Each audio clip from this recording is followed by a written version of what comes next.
Banyak netizen yang terkhusus dari agama Anu ya teman-teman. Mereka meminta saya untuk memberikan penjelasan tentang salah satu video ceramah dari Ustadz Khalid Basalamah yang memberikan penjelasan atau kesaksian beliau bertemu dengan kiai ya, beberapa kiai begitu, dan beliau menceritakan tentang kiai tersebut. Ketika ditanyakan sesuatu, kiainya malah demikian-demikian. Dan di sini saya diminta untuk memberikan pembahasan masalah itu. Ya, sebelumnya saya tidak tahu bahwa beliau pernah menyampaikan hal tersebut, teman-teman. Namun setelah saya coba tonton videonya, ya memang ada pernyataan beliau yang sedemikian rupa. Tapi sebelum saya komentari, sebelum saya memberikan pembelaan, setelah saya menyimak videonya, memang betul-betul edukasi. Coba kita simak seperti apa videonya yang akan membuat kalian, terkhusus yang benci kepada Ustadz Khalid Basalamah, akan menganggap video ini sebagai video provokasi atau apalah itu.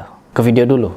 Di Indonesia ini karena kiai kita terlalu murah gelarnya, ayahnya kiai, anaknya jadi kiai, bisa ceramah berapa kali atau pulang haji jadi kiai juga. Nah, ini memang betul kejadian teman-teman. Hal seperti ini yang disampaikan oleh Ustadz Khalid emang betul demikian. Kiai, anaknya pasti jadi kiai juga, atau minimal gus dulu. Seperti yang ada gus-gusan sekarang. Ketika kita menyimak kajiannya 1 jam, 1,5 jam, kita simak kajiannya full. Isinya apa? Banyak isinya hanya dagelan saja. Banyak isinya yang hanya dagelan. Isi berkaitan dengan pembulian, mereka membuli, mereka mencemooh, menggoblok-goblokkan tukang es. Bahkan ada kajian yang dimana ada Habib anaknya Habib. Kalau Habib anaknya tetap Habib teman-teman, mulia, tetap nasab mulia teman-teman. Tapi kalau kiai gus dulu, baru beberapa lama jadi kiai juga.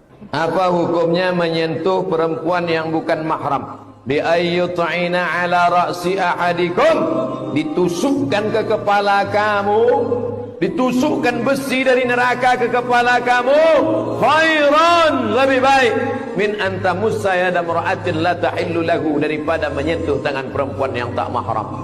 Jadi kalau ada perempuan udah ngulurkan tangannya, Pak Ustaz, saya sebetulnya nggak mau, daripada dibiarkan kan mubazir.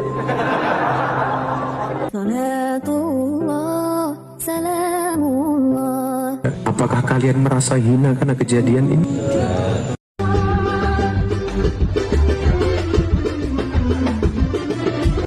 Luar biasa ini. Saya mohon maaf, bukan menyombongkan diri sama sekali. Saya subhanallah berapa kali ketemu dengan orang-orang kiai. Kiai ini, saya kalau ketemu, subhanallah seperti kalau antum ahli listrik misalnya. Kemudian ada orang datang ngobrol masalah listrik, dia nggak ngerti. Misalnya ini listrik ini harus dipasang begini, jaringannya begini, terus dia bilang enggak harus begini, tapi dia salah jelas. Antum pastikan teorinya benar, salah ini orang. Kita akan bilang kok ngawur ini orang ngomong. Subhanallah, di kalangan dakwah ceramah penceramah pun begitu. Saya heran dari mana gelar-gelar kiai bisa didapatin gitu. Baca ayatnya salah, hadisnya dikarang-karang, banyak sekali sudah salah. Cerita dongengnya sudah tidak masuk di akal. Orang yang mati bisa hidup kembali lah, ini dari langit lah, ini macam-macam. Yang tidak masuk di akal. Ini dari mana orang ini nih gitu? Ya, dari mana asal muasalnya bisa muncul gitu. Belum lagi yang sunnah Nabi SAW dilanggar, yang hukumnya panjang, yang istri nggak pakai jilbab, ya wah biasa. Jadi ceramah ini banyak orang sakit hati teman-teman dengan penjelasan Ustadz Khalid Basalamah. Padahal memang real di lapangan seperti itu.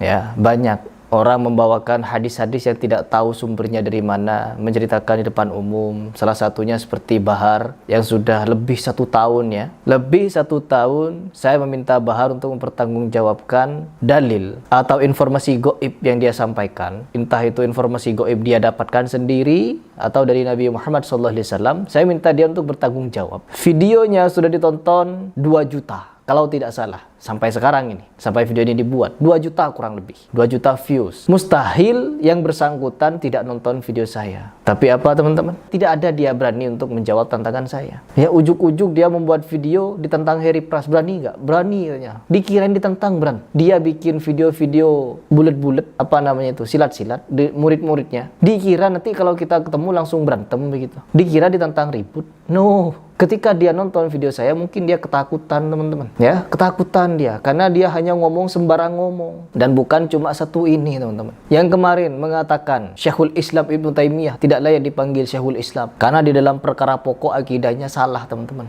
Tidak sesuai dengan filsafat. Ya jelas, orang salafi pasti menganggap orang falsafi sesat. Dan orang falsafi juga menganggap demikian. Karena memang antara hitam dan putih. Yang hitam akan menyalahkan yang putih akan menyalahkan yang hitam. Tidak mungkin kedua faham ini bersatu, teman-teman. Toleransi begitu. Kecuali beda agama.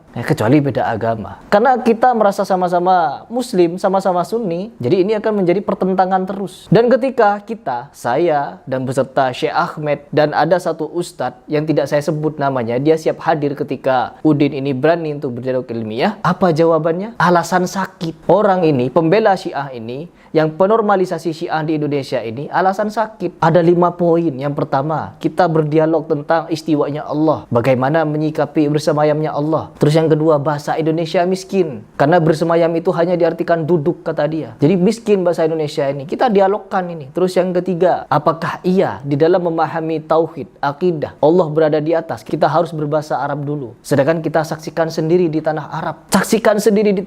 Mereka fasih berbahasa Arab tapi dia tidak paham tauhid. Banyak Abu Jahal, Abu Lahab kurang fasih apa mereka bahasa Arab, tapi dia tidak faham dengan apa yang disampaikan oleh Nabi Muhammad SAW. Kalaulah berbahasa Arab itu menjadi poin utama, itu kita bisa memahami Islam. Kenapa Abu Lahab dan Abu Jahal tidak masuk Islam? Bukankah dia orang yang fasih berbahasa Arab? Terus yang keempat, mengucapkan selamat Natal boleh. Ini mau kita diskusikan juga. Terus yang kelima, Syiah masih Islam katanya. Ini kesontoloyoan yang berusaha mau dinormalisasi di Indonesia. Ketika saya paparkan poin-poin ini, yang harusnya dia ketika berhadapan dengan guru gembul berani, berhadapan dengan saya dan guru saya, dia harus berani juga. Tapi apa faktanya, teman-teman? Nggak berani dia. Alasan sakit. Ya begitulah, teman-teman. Apa yang disampaikan Ustaz Khalid ini benar. Tapi kalau Ustaz Khalid beda cerita. Selalu beliau itu minta maaf. Tapi kalau mereka enggak, selagi masih bisa dicari titik pembenarannya, dicari. Ya, dicari sontoloyo kemana-mana.